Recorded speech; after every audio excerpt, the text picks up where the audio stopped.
r/NoSleep. Posted by u/JacobviBritannia.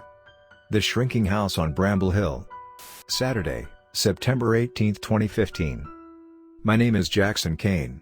I am 36 years old. My phone number is 3034X. I live at 4X Bramble Hill Road in XXXXXXXXXX, 20. Bramble House. I'm not really sure what to write in here. My therapist says to just write whatever's on my mind. 3 months ago, I fell off a ladder at work. Hit my head pretty damn bad and ended up spending about a month in the hospital. And that's not even the worst of it. All of a sudden, I started noticing gaps in my memory. At first, little things like forgetting what I had eaten for lunch that day or forgetting my nurse's name, even though I saw her almost every single day. The doctor diagnosed me with some form of early onset dementia. I didn't even realize that was possible. Up till then, I thought dementia was just something that older folks got, not me in the prime of my life. From then on, it was constant visits to the doctor and any kind of specialist under the sun. My therapist proposed that I keep this journal, a log of my day-to-day activities. So that way, if I happen to forget something, I can look back here and maybe refresh my memory. So, let's see, what have I been up to so far today? Well, I unloaded about 100 boxes off the truck and carried them into the house, some of them up 3 whole goddamn flights of stairs. That's another big change in my life now. After my diagnosis, I was advised by my doctor and ordered by my folks to move back closer to family so they could check up on me and help me out with anything I may need. So, I packed up pretty much everything I owned, sold off the rest, and moved halfway across the country back to my hometown. One thing I absolutely refused to do was move back in with my parents and dote on me like I was a sick kid staying home from school. If I have to give up everything else, I'd like to keep my dignity, thank you. Finding my own place was rough. Since when did everyone suddenly want to move to XXXXXXXXXX? Every time I messaged a realtor about a place, my offer would get stomped into the dirt, and the property would get swept out from under me. That's how I ended up at Bramble House. The old, rundown inn at the top of Bramble Hill that apparently nobody wanted to buy. I remember as kids we used to think it was haunted and dare each other to go inside, but no one ever did. Seeing inside the place now, it's nothing too special. Lots of individual rooms and long hallways. Really, it's just an old building in desperate need of a cleaning crew. I even think some of the floorboards on the bottom level are starting to rot. Whatever. It'll give me something to do while I'm stuck around the house for the foreseeable future. Sunday, September 19, 2015. I should have spent the day unpacking, but one look at the mountain of boxes in the foyer was enough to turn me away. So, I decided to do some yard work instead. There are all these old garden beds lining the exterior of the house, but every one of them is overgrown with weeds. I got about half of them cleared out today before I gave in. I'll try to get the rest done tomorrow. Then, maybe I can start planting something. Feels weird treating this old heap like a home. Still feels like I'm staying in some rustic hotel. Oh, and another weird thing. While I was cleaning out the gardens, I found a hatch to the basement. I didn't even realize this place had a basement, but what else could it be, right? I can't find the door to it anywhere inside. Doesn't help that there are 100 different doors in this place. What's strange is the hatch is chained shut for who knows why. Mold? God, I hope not. One of these days I'll have to pick up a pair of bolt cutters. Monday, September 20, 2015. My sister, Janice, was supposed to stop by today. Mom made her agree to come to Bramble House once or twice a week to check up on me. She texted me last night that she was planning to stop in after work today, but she never showed. And, of course, when I went to try and call her, I couldn't find my phone. There are no more working landlines in this place either. Worst part is I can't tell if this is my condition acting up or if I just misplaced it. Either way, I can't remember what the hell I did with it. It'll turn up eventually. But for now. Wallet, nightstand next to the bed. Keys, rack by the front door. Phone, TBD. Tuesday, September 21, 2015. I hate being here. Ever since I got here, it's like my world has gotten smaller. I know it's only been a few days, but I used to have so much going on in my life. And in the blink of an eye, my apartment, my job, my friends all got ripped away from me. Moving here, living in this house, it's like I've been forced to live on an island all by myself. I haven't even heard from my friends since I got here, not that I can now anyway since I still can't find my phone. And I'm worried my condition is getting worse now, too. This morning, I came out of my bedroom, and I caught myself staring at a wall for like 5 whole minutes. Just this empty space on the wall. Thing is, I could have sworn there was a door there before, but I just can't bring myself to remember. Tomorrow, I'm going to go out and work on that garden some more. Hopefully, the fresh air will help calm me down a little. That's one thing I did miss about this area. The autumn air is so crisp. Wednesday, September 22, 2015. Do people usually have weird dreams after a big move?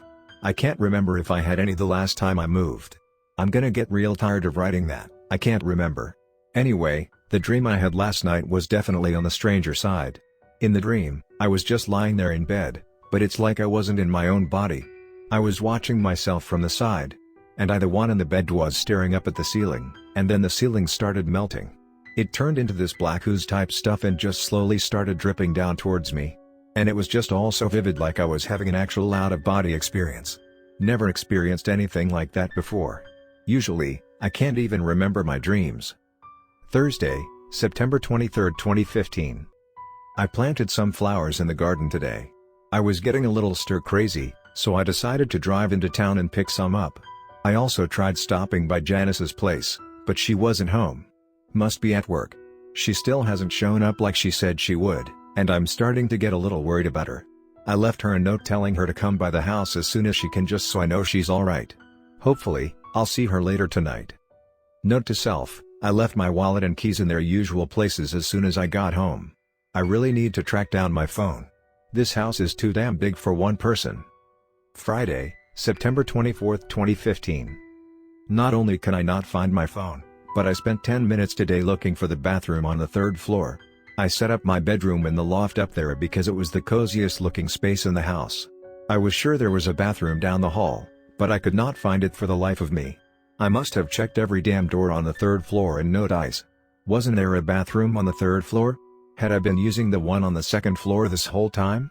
Shit, is this what my life is going to be like from now on? My therapist and the doctors all tell me there's a chance my memory will improve over time. That's apparently a thing with people that develop dementia from head injuries. I'm really worried it's not going to happen for me, that my memory will keep getting worse and, eventually, I won't even know where I am or recognize my family's faces. My world has already gotten small enough as it is. I don't want it to get smaller. I had that dream again last night, too. Except this time, I wasn't watching myself from the side. I was in the bed. I'm worried now that it has something to do with my dementia, not the move. I have my first doctor's appointment here in a couple of weeks. I'll make sure to ask her about the dreams. Note to self: ask doctor about vivid dreams. Saturday, September 25, 2015. First week of life in Bramble House, literally, in the books. Right? Yes. Journal says yes. So, I went out to water the flowers this morning, and you'll never guess what happened. Every single one of them wilted. How does that even happen? Is the soil bad? Should I be worried? Anyway, I figured, since gardening was out, I should make a concentrated effort to unpack some of my boxes from the move today. It's already been a week, and I don't want to be one of those people that's still up to their neck in boxes months after moving in. So, that's what I did all day. Had to do some cleaning along with it, but the place feels a bit more like home now. It's strange, though. Even after spending all day walking the halls, I still don't feel like I have my bearings. The layout isn't even that complicated. 3 floors with a circular hallway on the 2nd and 3rd that connects to all the rooms. I guess it's just that I keep forgetting where the rooms are. Like yesterday with the bathroom. I go to find a certain room, and it's not where I thought it was. Actually, I thought I remembered there being more rooms on the upper floors in general. It's stupid, but I counted them today. 2nd floor, 7 rooms. 3rd floor, 6 rooms. Janice still hasn't stopped by. I'm worried she's been trying to call me. More worried that something might have happened to her. But if something serious happened, the police would have come to the house, right? They would have been able to get my address from her boyfriend. Unless they don't know. Shit. Okay, tomorrow evening I'm gonna drive back to her house. She should be out of work by 5, so I'll go over then. And if she's not there, I'll drive straight to the police station.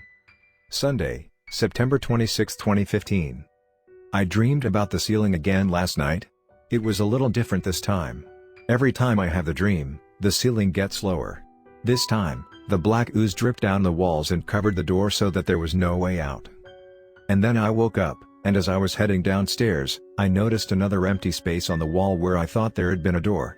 So, I counted the rooms again. Second floor, 7 rooms. Third floor, 5 rooms. I know what you're probably thinking.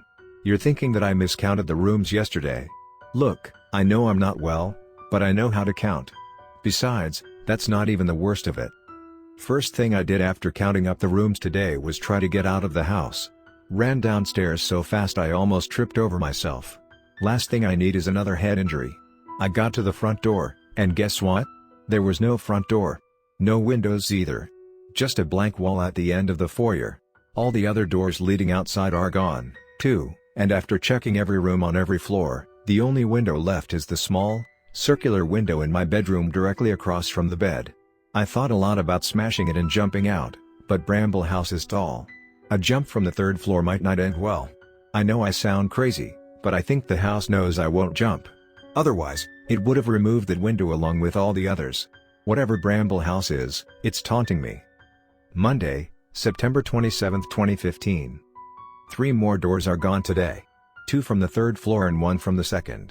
The black ooze in my dreams is hovering just a few feet above my head now. In a few more days, it'll swallow me. I don't know what's going to happen then. That's the scariest part of all this, not knowing.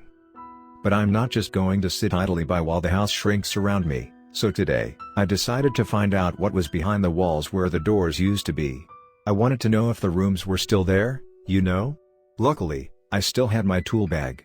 The house hadn't taken it yet. I took a hammer to one of the walls and smashed right through the wood, revealing brick underneath. I tried for 30 minutes to break through the brick, but no matter how hard I threw the hammer into it, it didn't so much as chip. I tried to pry away at the mortar, but that was no use either. Something inhuman has sealed me in here, and I guess I was a fool to think I could brute force my way out. I haven't gone grocery shopping since I moved in. Mom and Dad stocked the house just before I moved in as a housewarming gift, but I'm running out of food now. I wonder what will happen to me. Will I starve, or will Bramble House devour me before that happens? Friday, October 1, 2015. I haven't had the energy to write the past few days. Mostly, I just sat in my bedroom, waiting. Once a day, I would wander the halls to see how many doors had disappeared. Yesterday, I noticed there were less halls to wander. The house is shrinking exponentially now. There are only a few rooms left. The kitchen is gone, meaning whatever meager scraps of food I had left are gone with it. My stomach is wrapping itself in knots. The reason I've chosen to write again today is because something different happened. As I wandered the halls this afternoon, I came down to the bottom floor and saw it, a new door. Jet black with an ivory handle. It must have appeared there sometime last night. I'll admit, I was hesitant, but I decided to open the door, take a peek inside. Behind the door was another flight of stairs which led down into darkness. Even with the flashlight I've been keeping by my bedside, I couldn't see down to the bottom of the steps, but I got a strong feeling that I didn't want to go down them. So, I closed the door and returned to my bedroom. Saturday, October 2, 2015. Last night, the black ooze finally fell around me. It felt cold? It's hard to describe. It wasn't so much that it was cold but that it consumed any warmth that was within me. As it wrapped itself around me, my body felt weightless. The room around me had disappeared from my mind, and I was floating in unfeeling nothingness. When I woke up, I was surprised to find myself still in my bedroom.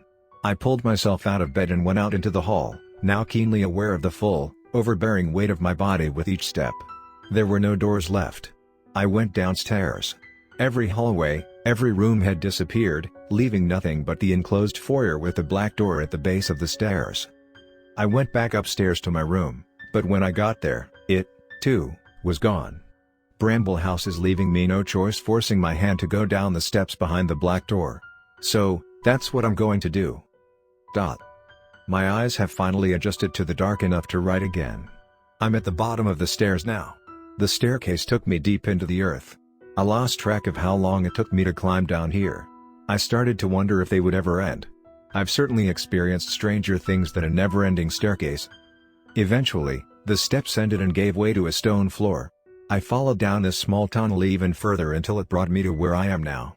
It's too dark to make out much of anything, but I can tell I'm in a small, rounded chamber. I have my own theories about what this place is.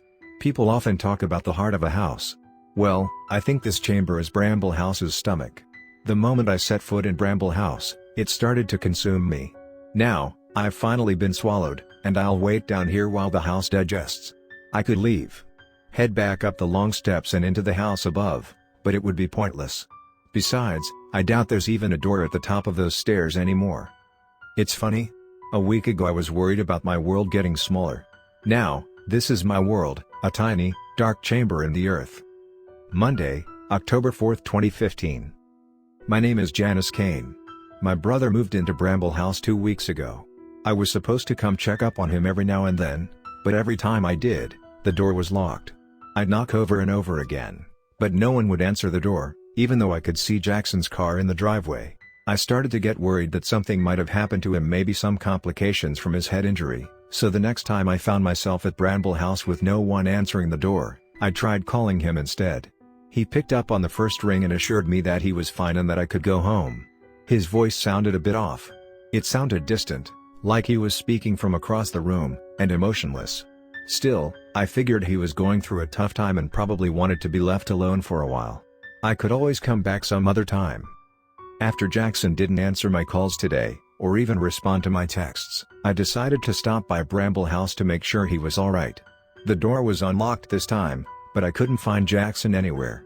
The only thing I could find was this journal lying on the nightstand in the bedroom on the 3rd floor. I've read through all the entries now. With each one, I could feel the terror and concern for my brother well up inside me. I thought he had suffered some kind of psychotic break. But now, I'm scared that everything he wrote was true. Because I can't find the front door anymore,